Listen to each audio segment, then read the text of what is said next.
Stress at kinakabahan ka ba ngayon, mami, dahil ayon sa iyong doktor ay hindi niya makita o marinig ang heartbeat ng inyong baby? Oops! Huwag agad ma-stress mga mami dahil hindi po maganda ang stress para sa isang buntis. And besides, marami pong posibleng pwedeng maging dahilan kung bakit hindi narinig ng inyong doktor ang heartbeat ng inyong baby. Kailan nga ba maririnig ang heartbeat ni baby? Pwede na ninyong marinig ang heartbeat ng inyong baby sa inyong ultrasound during sa inyong 6 weeks ng pagbubuntis. Pero usually, ginagawa ito mostly kapag kayo ay nasa 8 weeks na ng inyong pagbubuntis para mas maklaro na ng inyong doktor ang result. Ano naman ang normal na fetal heart rate? Ayon sa verywellhealth.com, ang normal na fetal heart rate ay ang mga sumusunod.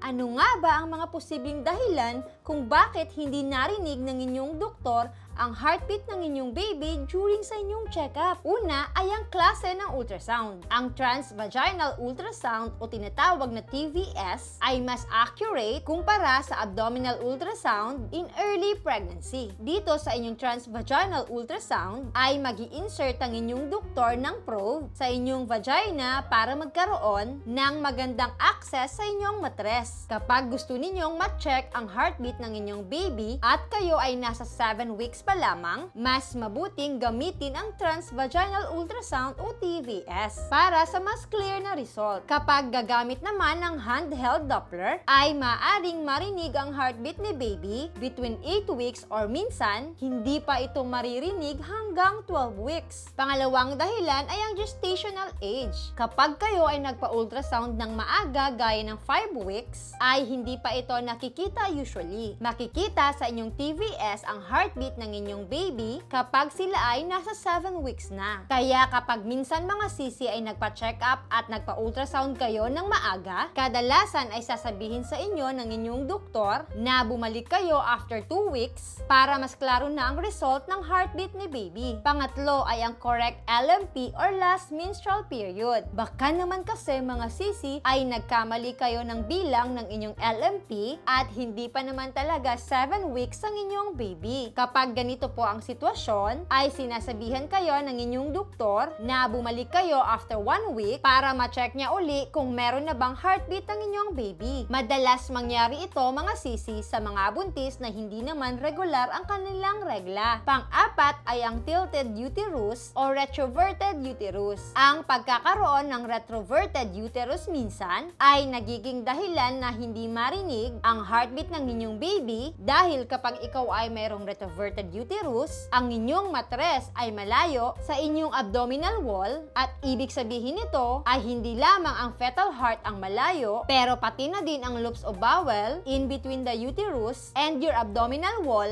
na kung saan ay nilalagay ang Doppler. Ang kombinasyon ng dalawang factors na ito ay maaring makasagabal sa abilidad ng Doppler na mag-function ng maayos. Kapag ito ay ang naging dahilan kung bakit hindi marinig ang heartbeat ng inyong baby, ay huwag pong mag-alala dahil habang nagpapatuloy ang inyong pagbubuntis, ay lalaki din ang inyong matres at mas magiging malapit na ito sa inyong abdominal wall kaya mas madidetect na ito ng Doppler. Panglimang dahilan ay mahirap hanapin si baby. Ang inyong baby ay maliit pa during early pregnancy kaya kailangan ng Doppler na ma-zoom in ang fetus in the right way para ma-pick up ang sound ng heartbeat ni baby. Pang-anim na dahilan ay ang overweight. Kapag overweight ang isang buntis, mayroon pong fat layer na pwedeng maging sagabal sa abilidad ng Doppler na ma-pick up ang sound. Kaya minsan mas pinipili ng mga doktor ang ultrasound alternative sa Doppler. Dahil sa ultrasound ay makikita ng inyong doktor ang fetal heartbeat sa pamamagitan ng paglalagay sa transducer sa mababang bahagi ng inyong tiyan. Pang-pitong posibleng dahilan ay nakaharang ang inyong placenta. Maaring hindi ma-detect ng inyong Doppler ang heartbeat ng inyong baby kapag ang inyong placenta ay growing in the anterior and front wall ng inyong matres. At maaring ma-pick up lamang ng inyong Doppler ang blood flow sa pamamagitan ng placenta. At kapag ang sound na ito ay malakas, mahirap ma-pick up ang faint sound ng isang 10 weeks fetal heartbeat. Paano naman kung wala pa ring heartbeat si baby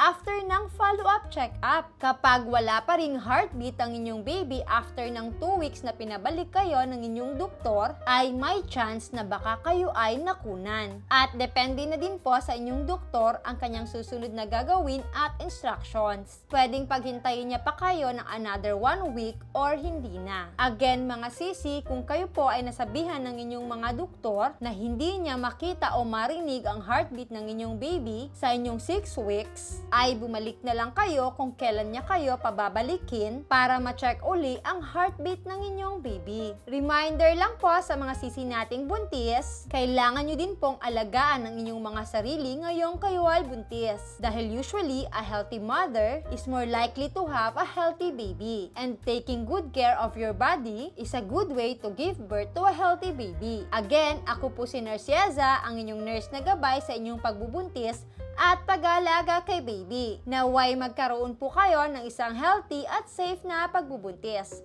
God bless!